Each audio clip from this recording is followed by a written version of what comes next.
أعوذ بالله من الشيطان الرجيم بسم الله الرحمن الرحيم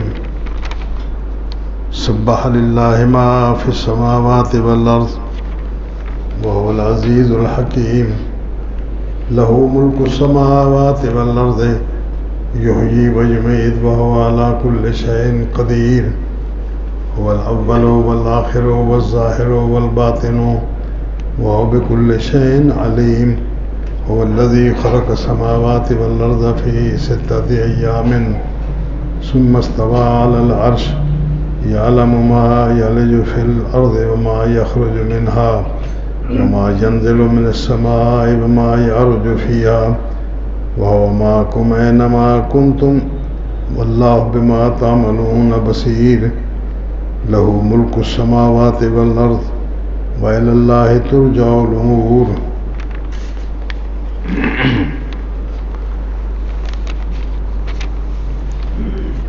تمام عیوب سے پاکیزگی کا اللہ تبارک تعالیٰ کے بارے میں اعلان کرتی ہیں جو شے آسمانوں میں ہے اور جو زمین میں ہے، اور وہ اللہ اپنے معاملات پر غالب ہے، حکمت والا ہے، دانائی اور سمجھداری رکھتا ہے. اسی کا ملک ہے جو کچھ آسمانوں میں ہے اور جو کچھ زمینوں میں ہے.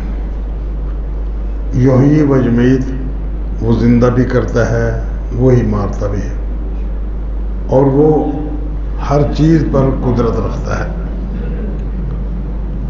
وہ اول ہے، اس سے اول کوئی شے نہ تھی.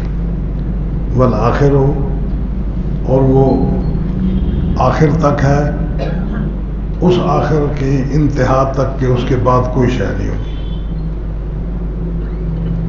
وہ ظاہر ہے، وہ باطن ہے. وہ بکل شیء علیم، اور وہ ہر چیز کو جانتا ہے.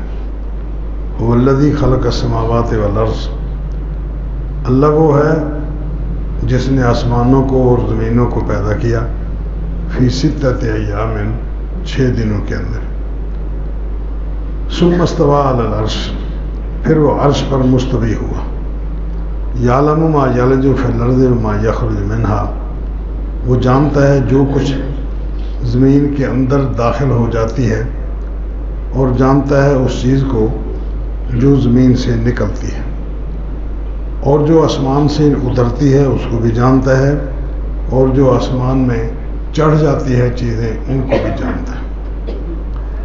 وَهُوَ مَعَكُمْ أَيْنَمَا كُنْتُمْ، اور وہ تمہارے ساتھ ساتھ ہے تم جہاں بھی ہو. وَاللَّهُ بِمَا تَعْمَلُونَ بَصِيرٌ، اور اللہ تبارک تعالیٰ جو تم عمل کرتے ہیں اس کو دیکھتا ہے. لَهُ مُلْكُ السَّمَاوَاتِ وَالْأَرْضِ، اسی کا ملک ہے جو کچھ آسمانوں میں ہے جو کچھ زمینوں میں ہے. اسی کی بادشاہی ہے آسمانوں کی بھی زمینوں کی بھی. وَإِلَى اللَّهِ تُرْجَعُ الْأُمُورُ، اور اللہ تبارک تعالیٰ کی طرف ہی تمام معاملات کا واپس لوٹ کے جانا ہے. یہ سورہ الحدید ہے. یہ سورہ مبارکہ 27ویں پارے کی آخری سورت ہے. اس سورت کے تکمیل کے ساتھ 27واں پارہ مکمل ہو جائے گا. اللہ اکبر. بنیاد بنائی ہے سبح للہ ما فی السماوات والارض، تسبیح بیان کر رہی ہے ہر وہ شے جو آسمانوں میں ہے جو زمینوں میں ہے. اس جملے کے اندر تھوڑی سی تبدیلی کر کے 3 مقامات پر ان صرف سیغے کے علاوہ دیگر سیغے بولے گئے ہیں، اور 3 مقامات پر یہی لفظ سبحہ سے صورتوں کو شروع کیا گیا ہے. سبحہ کا معنی ہے تنزیہ بیان کرنا، پاکیزگی، طہارت اور بے عیب ہونے کا اعلان کرنا. جو کچھ آسمانوں میں ہے جو زمینوں میں ہے وہ سب اللہ تبارک تعالیٰ کی کسی بھی طرح کی کوئی کمی بیشی، کوئی عیب، کوئی کمزوری، اس سے برات کا اعلان کرتی ہے ہر شے، جو کچھ آسمانوں میں ہے، جو زمینوں میں ہے۔ ایک جگہ فرمایا یسبح للہ، اللہ تبارک تعالیٰ کی تسبیح بیان کرتی ہے۔ یسبح یہ مضارع کا صیغہ ہے، اس کا معنی ہے کہ مسلسل قدیم دور سے تسبیح بیان کرتی آ رہی ہے ہر وہ شے جو آسمانوں میں ہے، جو زمینوں میں ہے، اور اس کی کوئی انتہا نہیں، وہ کر رہی ہے، اور آئندہ بھی وہ اللہ سبحانہ تعالیٰ کی پاکیزگی اور طہارت، تمام عیوب سے پاکیزگی کا اعلان کرتی رہے گی۔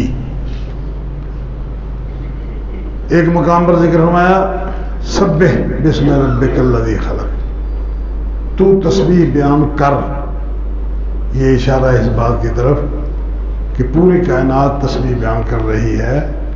نبی اکرم صلی اللہ علیہ وسلم کو پہلے مخاطب فرمایا، اس کے بعد پھر ہر بندے کو خطاب فرمایا کہ تو بھی تسبیح بیان کر۔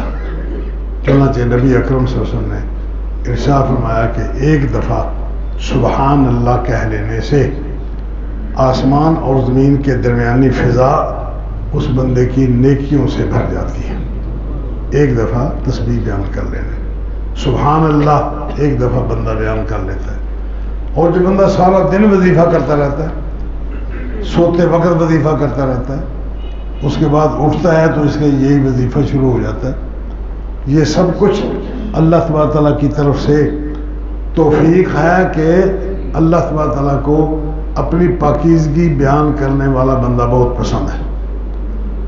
پھر نبی اکرم صلی اللہ علیہ وسلم نے ارشاد فرمایا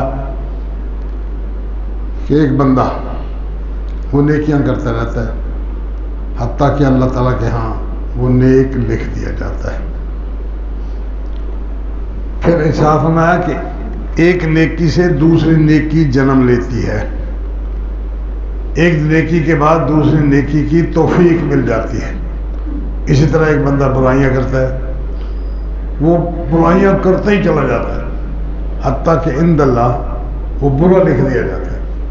کیوں کہ ایک برائی کرنے سے اس کے بعد پھر دوسری برائی کا راستہ آسان ہو جاتا ہے، جس طرح ایک نیکی کرنے سے دوسری نیکی کا راستہ آسان ہو جاتا ہے، اسی طرح ایک برائی کرنے سے دوسری برائی کا راستہ آسان ہو جاتا ہے۔ قرآن مجید نے فرمایا کل یعمل علی شاکلتہ، ہر بندہ اپنے اپنے حالات کے مطابق اللہ تبارک تعالیٰ کے دین کا کام کرتا رہتا ہے، لیکن اس کے ساتھ ساتھ جس کو اللہ جو توفیق دیتا ہے وہ وہی کچھ کرتا ہے، اور ہر بندہ اس کو توفیق دے دی جاتی ہے اس کے متعلق کام کرنے کی۔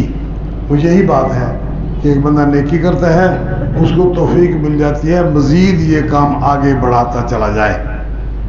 دوسرا بندہ برائی کرتا ہے، ایک برائی کے بعد دوسری برائی اس کے لیے آسان ہو جاتی ہے۔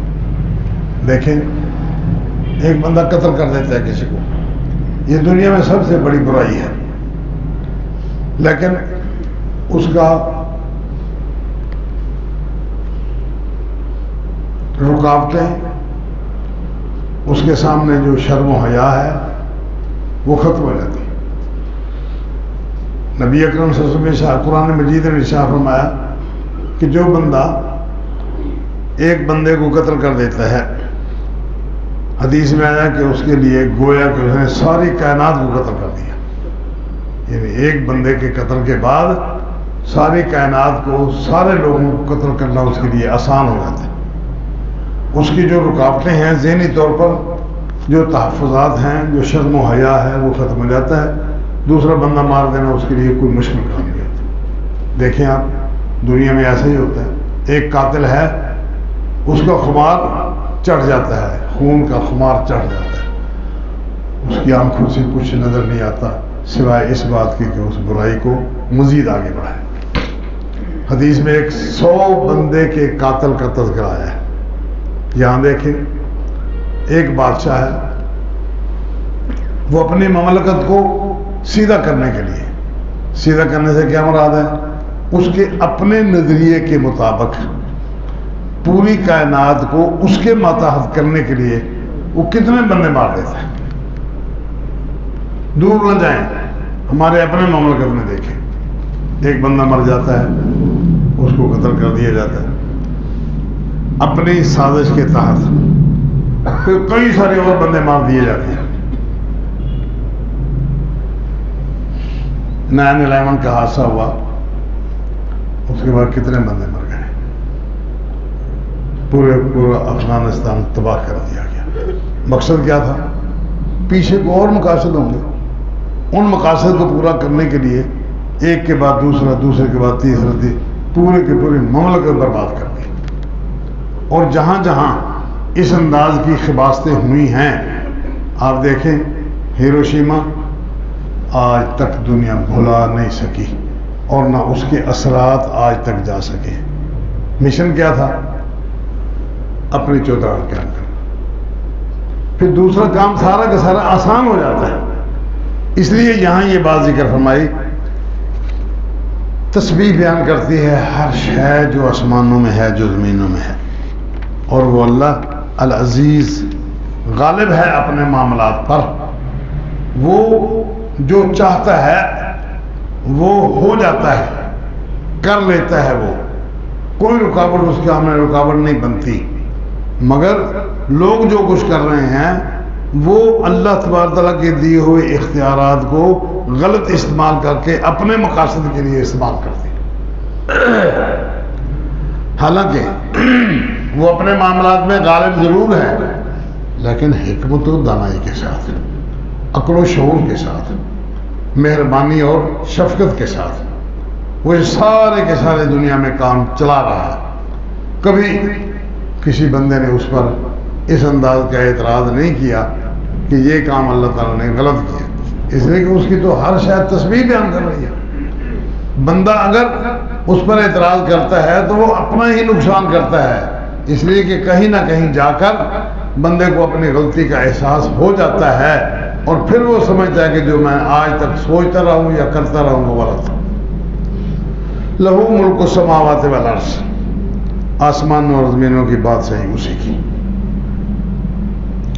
یہ سب باتیں اور آگے جو بات ذکر کی جا رہی ہے، اس کا پس منظر یہ ہے کہ مشرکین مکہ نبی اکرم صلی اللہ علیہ وسلم کے سامنے توحید کے بیان پر اعتراضات کرتے تھے کہ ہمارے آبا و اجداد بھلا وہ پاگل تھے، آج آپ ایک نئی بات لے کے آ گئے ہیں، ہمارے آبا و اجداد نے کسی نے نہیں سنی، آپ کی یہ بات کیسے مانی جا سکتی ہے کہ ہم تو 360 دنوں کے لیے ہر روز ایک نیا الہ بناتے ہیں، ایک نیا خدا ہم اس کو پوجتے ہیں۔ بچے دینے والا کوئی ہے، روزے دینے والا کوئی اور ہے، فراوانیاں کرنے والا کوئی اور ہے، دکھ تکلیف دینے والا کوئی اور ہے، اور سکھ دینے والا کوئی اور ہے۔ ہم ہر روز اپنے نئے الہ کو مانتے ہیں اور نئے الہ کے سامنے جا کے اس کی پوجا کرتے ہیں۔ یہ کیا بات ہوئی کہ ساری کائنات کے ہر ایک کام کے لیے ایک اللہ، یہ کیسے ممکن ہو سکتا ہے؟ آپ کہتے ہیں کہ ایک اللہ سب کچھ کرتا ہے، بھائی ایک بندہ کس طرح کر سکتا ہے؟ وہ اللہ تعالیٰ کو بندے کے معیار پر لا کر اپنے اختیارات اور اپنی جو اس کی کوشش اور محنت ہے اس کے معیار پر لے آتے ہیں۔ ایک بندہ سارے کام گھر کے کیسے کر سکتا ہے، اور ایک اللہ ساری کائنات کو کیسے چلا سکتا ہے؟ یہ تھا اختلاف بنیادی طور پر۔ فرمایا کہ اللہ تبارک و تعالیٰ ہر شے دنیا کی اس کی تسبیح بیان کرتی ہے، اور وہ غالب حکمت والا ہے، عقل و شعور والا ہے، اسی لیے تو ہر چیز کو اس کے غلبے کا بھی پتہ ہے، اس کی حکمت و دانائی کا بھی پتہ ہے، ہر شے اس کو وہ جانتا ہے، اس کا ملک ہے جو کچھ آسمان میں ہے یا آسمان ہے، زمین کے اندر ہے یا زمین ہے خود، یہ سب اس کا ملک ہے، وہ مالک ہے تمام چیزوں کا۔ یہ بات کیوں ذکر کی؟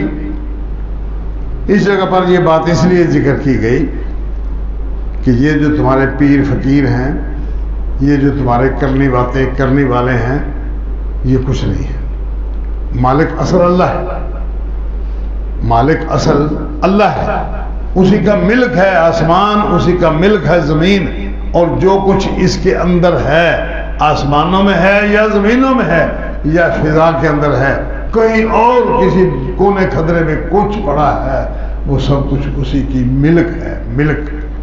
وہ ذاتی طور پر تمام چیزوں کا مالک ہے۔ یوں ہی بھائی میں وہ زندہ کرتا ہے، وہ مارتا ہے۔ اب یہ بات کیوں؟ اس لیے کہ تم جو 360 بت بنا کے ان بے زبانوں کو مورا بنا کے تم نے رکھا ہوا ہے، اور جب آپ کی بھینس نہیں ملتی، وہ مورا اٹھا کے بھس بھرا ہوا وہ اٹھا کے اس کے سامنے کر دیتے۔ اب تم سمجھتے ہو کہ اس مورے کی وجہ سے بھینس نے دودھ دیا ہے، لیکن اصل بات کیا ہوتی ہے؟ اس کی عقل و شعور ہی اتنی ہے کہ اگر یہ سامنے آ جائے تو وہ سمجھتی ہے میرا بچہ ہے، بس وہ دودھ دیتی۔ آپ سمجھتے ہیں کہ ہمارے اس بت نے ہماری مراد پوری کر دی، اصل کیا ہے؟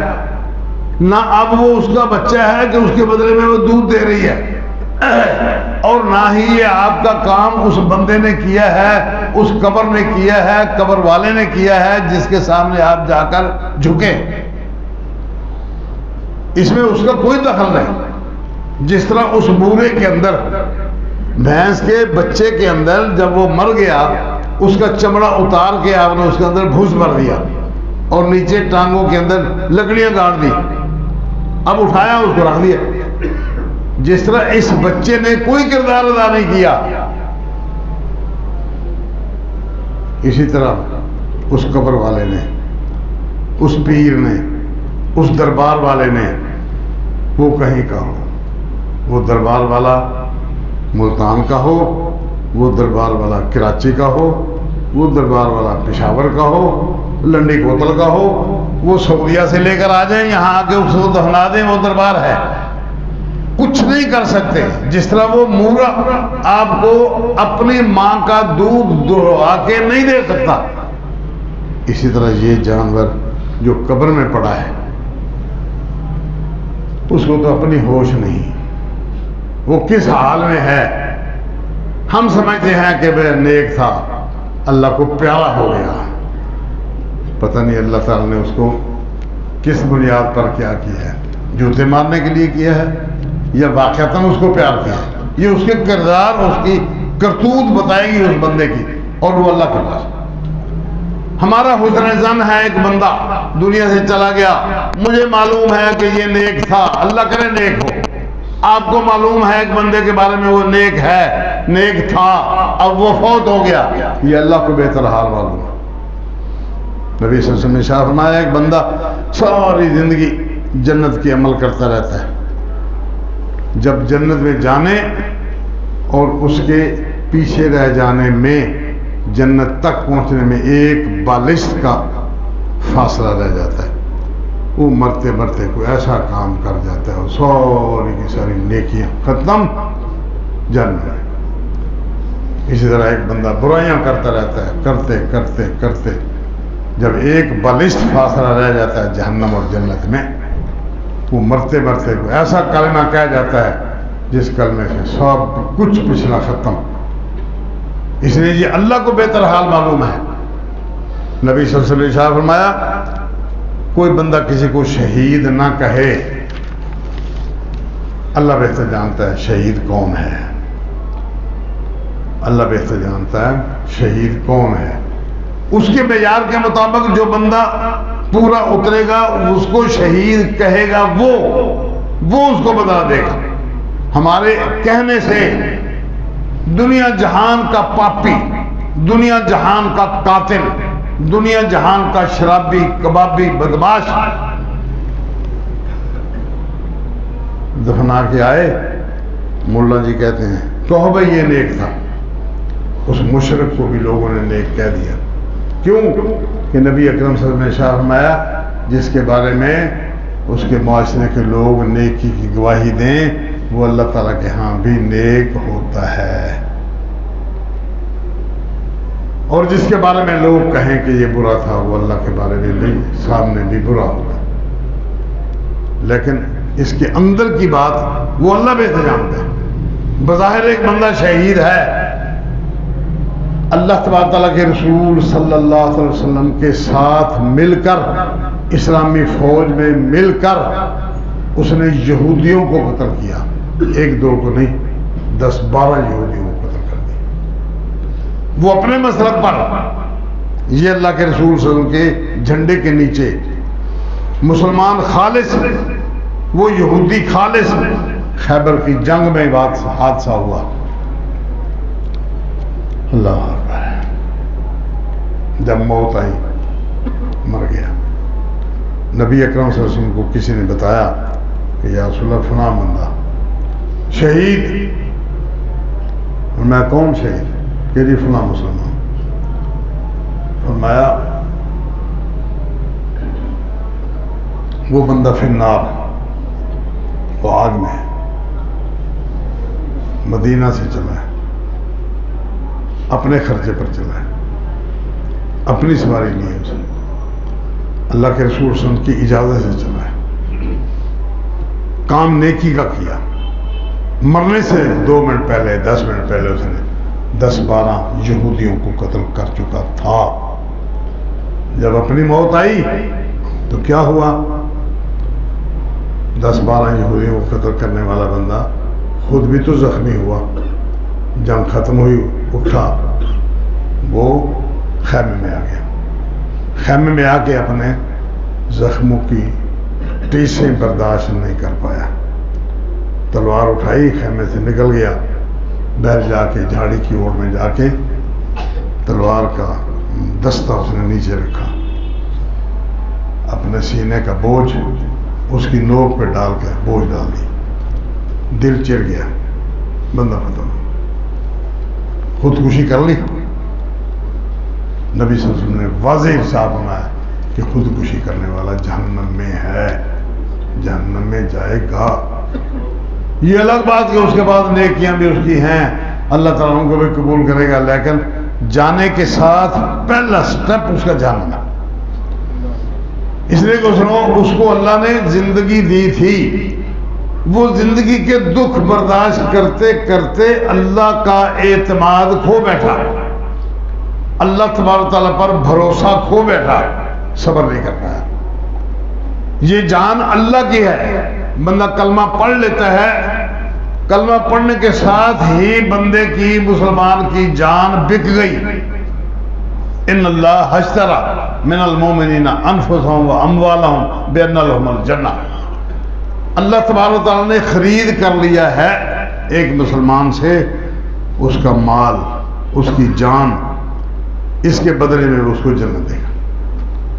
وہ اپنی جان اللہ کے احکامات کے، اس لیے کہ وہ مالک ہے اس کا. کلمہ پڑھ کے اس کے ہاتھ میں اس نے دے دی اپنی سپرداری. اس کا مال اللہ کا، وہ اس کے ذمے ہے. اس کے پاس امانت ہے، جہاں وہ کہے گا مالک وہاں خرچہ کرے. جہاں اس کی ضرورت ہے وہ جائز حلال ضرورت ہے، اپنے مالک سے اجازت لے، یہاں خرچہ کرنا ہے وہ کرے، اجازت ہے. بقیہ مال سارا اللہ ہے. جو بندہ چھوڑ جاتا ہے اللہ تعالیٰ نے اسپیشلی حکم ارشاد فرمایا کہ اتنا اس کی بیوی کا، اتنا اس کے بچوں کا، اتنا اس کے ماں کا، اتنا اس کے باپ کا، اتنا اس کے تعلق داروں کا، کوئی اس کا وارث نہیں بنا تو اس کے بہن بھائی ہیں، اتنا بہنوں کا، اتنا بھائی، ساری کی ساری باتیں ذکر کر دی ہیں. یہ مر جانے کے بعد وراثت کا تذکرہ اسی انداز میں کیا گیا. یہ کیوں کیا گیا؟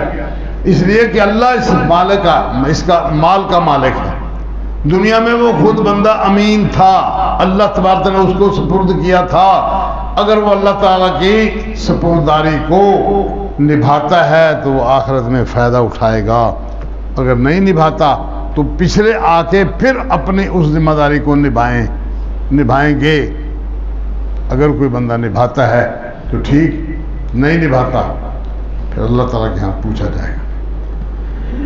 اسی لیے اس مقام پر ذکر فرمایا، ساری پوری تفصیل 5ویں پارے میں ذکر کرنے کے بعد فرمایا کہ جو بندہ اللہ اور اس کے رسول کی اطاعت کرے گا، اللہ اور اس کے رسول کی اطاعت کرے گا، بات مانے گا، ڈائریکٹ ہم اس کو جنت میں بھیجیں گے۔ اور جو بندہ اللہ اور اس کی نافرمانی کرے گا اور وراثت کا مال حقدار کو نہیں دے گا، وہ کم ہے یا زیادہ ہے، اس کے مفادات زیادہ ہیں یا تھوڑے ہیں، جس کا حصہ ہے اس کے مفادات ہیں یا نہیں ہیں، قطع نظر اس سے وہ اگر اس کو حصہ مقرر دے دیتا ہے تو جنت ہے، اگر اللہ کے رسول کی نافرمانی کرتا ہے تو جہنم ہے۔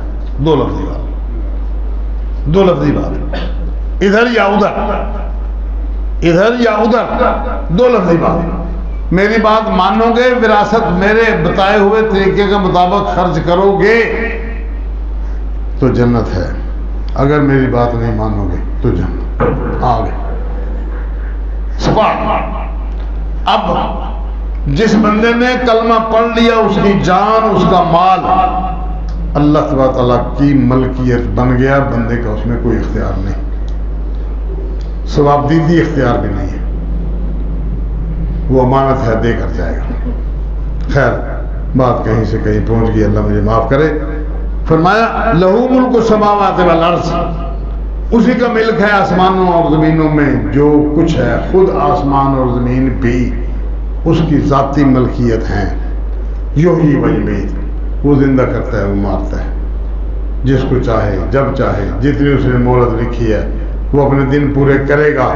جو بندہ اپنے دن پورے ہونے سے پہلے آپ اپنے آپ کو مار لیتا ہے، اللہ تعالیٰ اس کو جہنم میں بھیجے گا، اس لیے اسے امانت نے خیانت کی۔ حالات جیسے بھی ہیں، حالات کے ٹھیک ہونے کے لیے وہ اللہ تعالیٰ کو یعنی درخواست کرے کہ میرے حالات خراب ہو گئے ہیں، جس طرح تو نے حالات خراب کیے ہیں تو مہربانی فرما میرے حالات کو درست کر۔ اب جتنا جتنا اس کا خلوص ہوگا، جتنا جتنا وہ للہیت اس کے اندر عام حالات میں ہوگی، اسی معیار کے مطابق اس کا وہ کام ہوتا رہے گا، لیکن اس کو صبر کا دامن ہاتھ سے نہیں چھوڑنا چاہیے، اس کو حالات کی درستگی کے لیے اللہ سے درخواست کرنی چاہیے، باقی اپنے حقوق جو اس کے ذمے ہیں وہ ادا کرتا رہے۔ وَهُوَ عَلَىٰ كُلِّ شَيْءٍ قَدِيرٌ، اور صرف وہ آسمانوں زمینوں کا مالک نہیں، وہ لوگوں کے لیے زندگی اور موت کا مالک نہیں، وہ ہر چیز پر قدرت رکھتا ہے۔ کوئی شاید دنیا میں ایسی نہیں جس پر وہ اللہ قادر نہ ہو، ہر چیز پر قدرت رکھتا ہے۔ هو الاول والآخر، وہ اللہ پہلے بھی وہ ہے، جب کچھ نہ تھا تو اللہ تھا، اللہ تھا اول، اس سے پہلے کوئی شے نہ تھی، اللہ تھا، ابتدا کوئی ابتدا نہیں، اللہ تھا، اللہ ہے، اللہ رہے گا، والآخر، ابتدا میں بھی اللہ، آخر میں بھی اللہ، کل من علیہا فان، اس پر جو کچھ ہے دنیا کے اندر سب فانی ہے، ختم ہو جائے گی، بندہ کلہ کلہ کر کے مر جائے گا۔ مکانات اس میں سریا ہے، بجری ہے، سیمنٹ ہے، لوہا ڈال دیا گیا، اینٹیں ڈال دی گئی، ایک وقت آئے گا سب کچھ فنا ہو جائے گا۔ آسمان کتنا مضبوط ہے، ہمارے یہاں چھت، اس کے نیچے ستون دینا پڑتا ہے، آسمان کی چھت کے نیچے کوئی ستون نہیں، جتنا اس سریے کا بجری کا بوجھ اٹھانے کی ہمت اور طاقت ہے اتنا درمیان میں فاصلہ چھوڑ دیا جاتا ہے، اس کے آگے ستون دے دیا جاتا ہے تاکہ اس کا سہارا بن جائے۔ اللہ اکبر، آسمان اس کے نیچے کوئی ستون نہیں، آخر اس کی پاور اتنی ہے نا کہ حد نظر تک وہ اپنا بوجھ اٹھا کے کھڑا ہے، اللہ کے امر سے کھڑا ہے، جب تک اللہ چاہے گا وہ ہے، جس دن اللہ نہ چاہے گا ختم ہو جاتی. اس لیے فرمایا هو الاول والآخر، اول بھی وہ اللہ، آخر میں بھی اللہ، والظاہر والباطن، ظاہر بھی اللہ، باطن بھی اللہ. ظاہر سے مراد جو چیز ہم دیکھ رہے ہیں، جو چیز ہم دیکھ رہے ہیں وہ اللہ. اس کا یہ مطلب نہیں کہ یہ کسی نے عجیب بات کہی کہ اللہ سب ہر چیز کے اندر ہے، ہر چیز کے اندر ہے. گویا مجھ کو ہونے دیں، نہ ہوتا میں تو کیا ہوتا، اللہ ہوتا. اور آج بھی یہ نظریہ والے لوگ ہیں، دنیا کے اندر موجود ہیں. اور یہ نظریہ ہمارے ہاں ہندوؤں سے آیا ہے، ہندوؤں سے یہ نظریہ ہے کہ جسم کے اندر بندہ وہ ایک اللہ ہے، بس وہ ایک اکیلا ہے، اتنا اکیلا ہے کہ اس کے سوا دنیا میں کوئی شے نہیں. انسان یہ خود اللہ ہے، پھر جو کھا رہا ہے وہ بھی اللہ ہے، چھوٹا بڑا پیشاب کر رہا ہے وہ بھی اللہ ہے.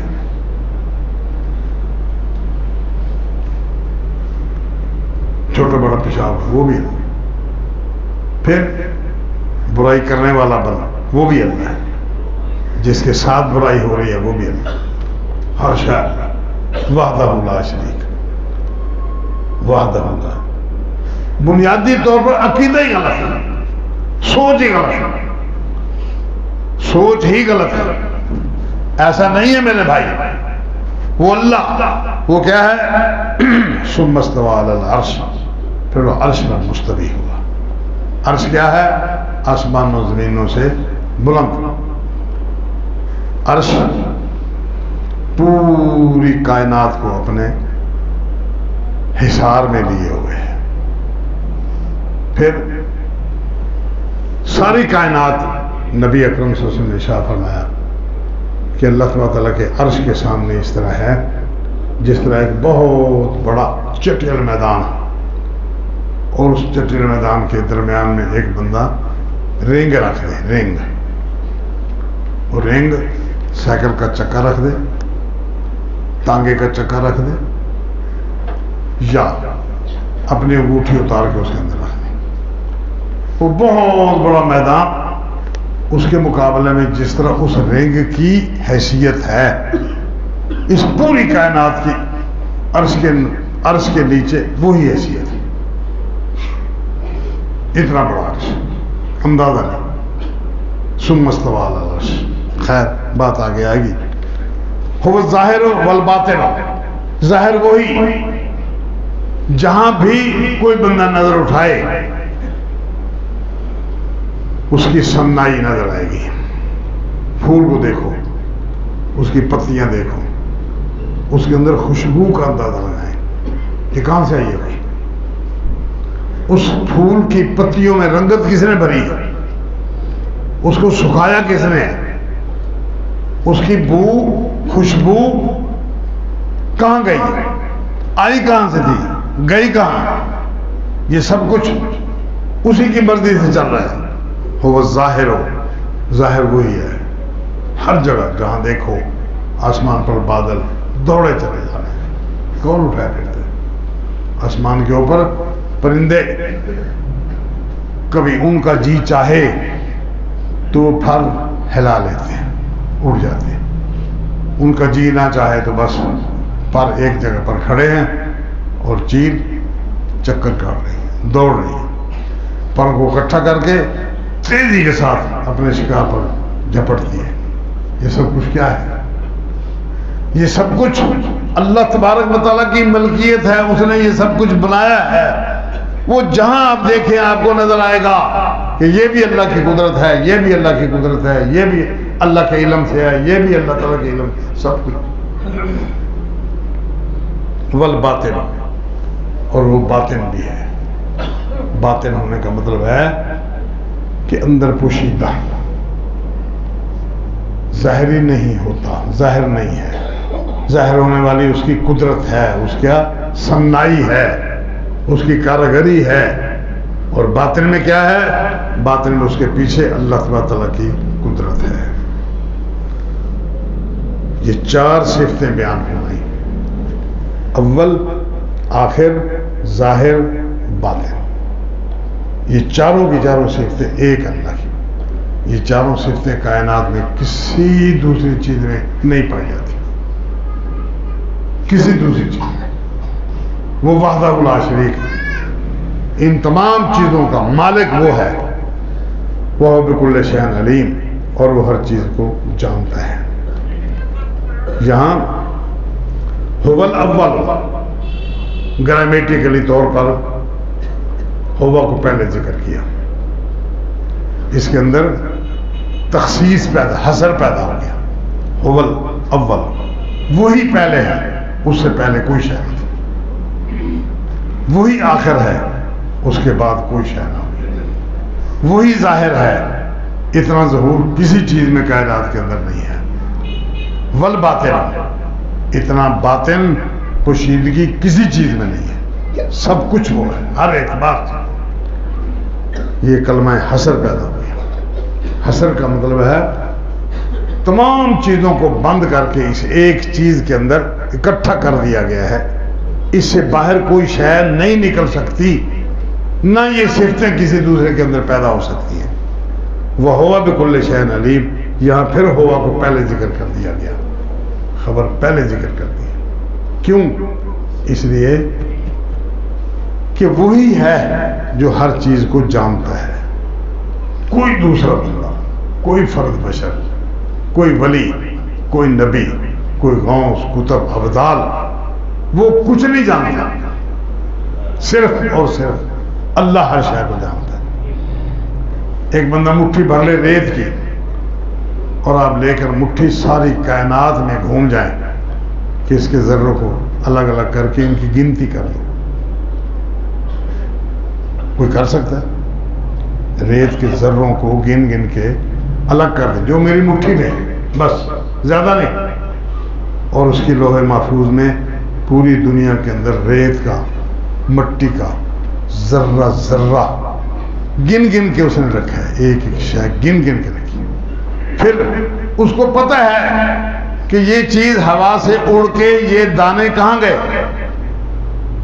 محفوظ رکھتا ہے اس کو۔ بندہ قبر میں داخل کر دیا گیا، مہینہ، 2 مہینے، 6 مہینے، سال کے اندر وہ پھولے گا، پھول کے پھر اس کی لاش سکڑے گی، پھر اس کی وہ بکھرے گی، اس کے ذرے کس کس کیڑے نے کھائے، اس کے ذرے مٹی کے اندر کہاں کہاں جذب ہوئے،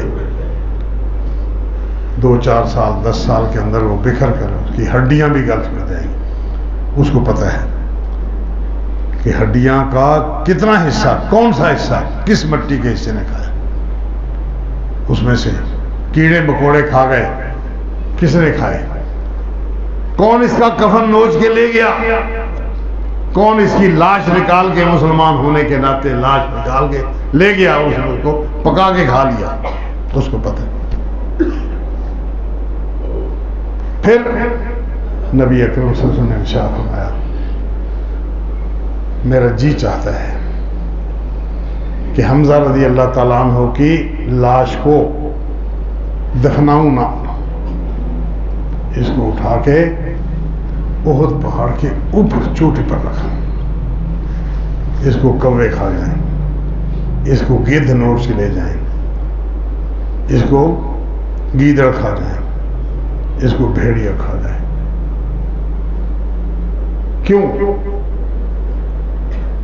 کل قیامت آئے گی، میں اللہ تعالیٰ سے کہوں گا کہ اللہ، میں نے اپنا خون جگر،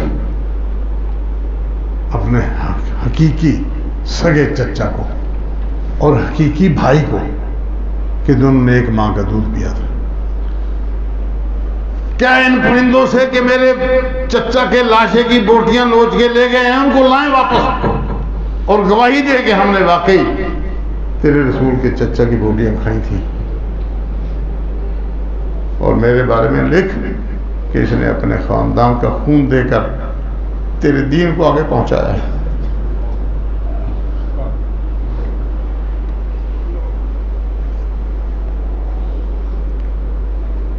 لیکن مجھے احساس ہے کہ حمزہ کی سگی بہن، میری سگی پھوپھی، وہ اس کو برداشت نہیں کر سکی،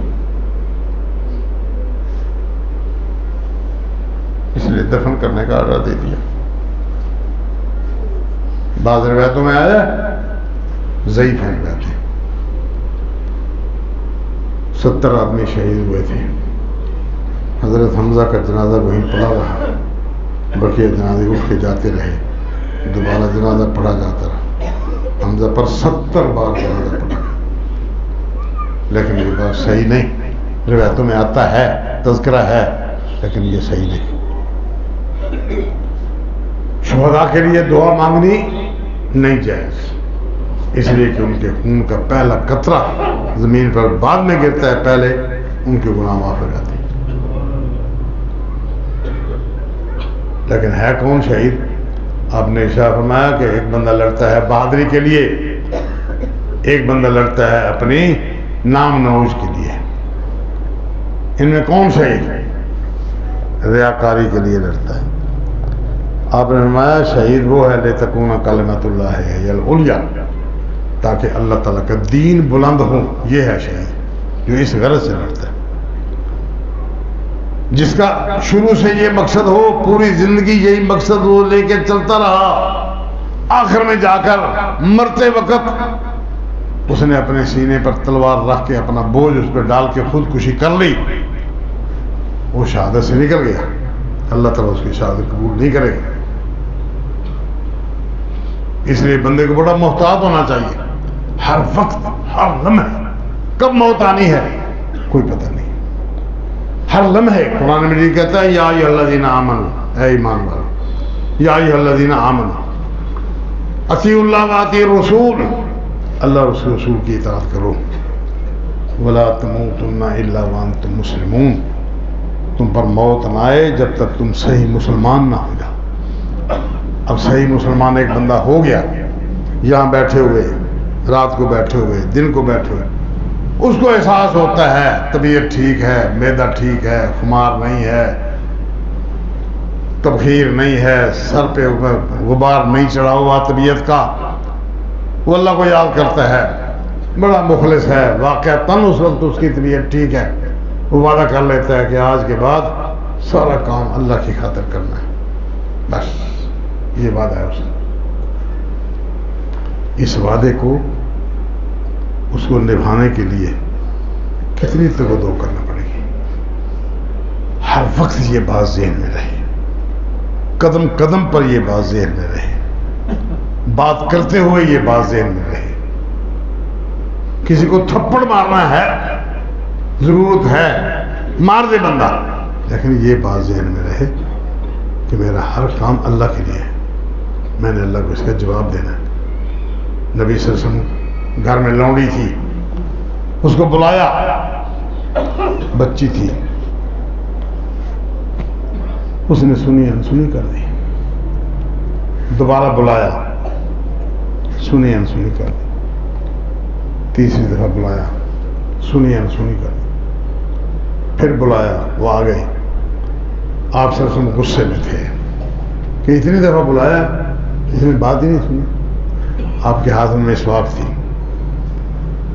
فرمایا اگر مجھے اللہ کے سامنے حساب دینے کا ڈر نہ ہوتا تو میں اوجعتو کے تجھ کو اس مسواک سے مار کے تجھے تکلیف دیتا. کیوں نہیں بات سنی تھی انہوں نے؟ اس کا مطلب ہے کہ یہ کام کرنے سے پہلے اس کو اپنے اللہ کے سامنے حساب دینے کا احساس ہونا چاہیے. صرف رفع الدین کا نام سنت نہیں ہے، پاؤں سے پاؤں ملانے کا نام صرف سنت نہیں ہے، اونچی آواز میں آمین کہہ لینا ہی صرف سنت نہیں ہے، یہ بھی سنت ہے کہ اس بندے کو احساس ہو اس بات کا کہ میں جو کام کر رہا ہوں اس کا مجھے اللہ کے سامنے حساب دینا ہے.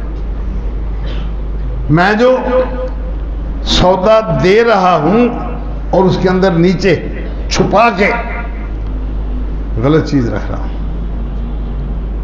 جس کی قیمت میں نے وصول کی ہے وہ چیز صحیح نہیں،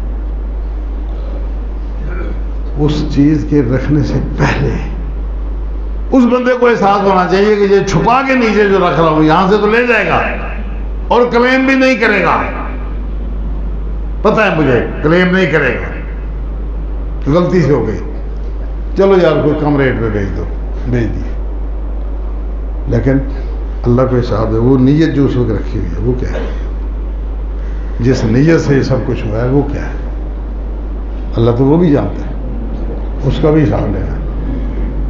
اس لیے فرمایا وہ بکل شین علیم، اور وہ ہر چیز کا علم رکھتا ہے، گن گن کے رکھا ہے، احصاہ اللہ ونسوہ، لوگ بھول گئے، اللہ نے ایک ایک لقمہ گن گن کے رکھا ہوا ہے، جو لقمہ آپ نے کھا لیا فوٹو کھنچ گیا فائل بند ہو گئی، اب یہ نہیں کھلے گی، یہ قیامت میں کھلے گی، یہ قیامت میں ہوگی۔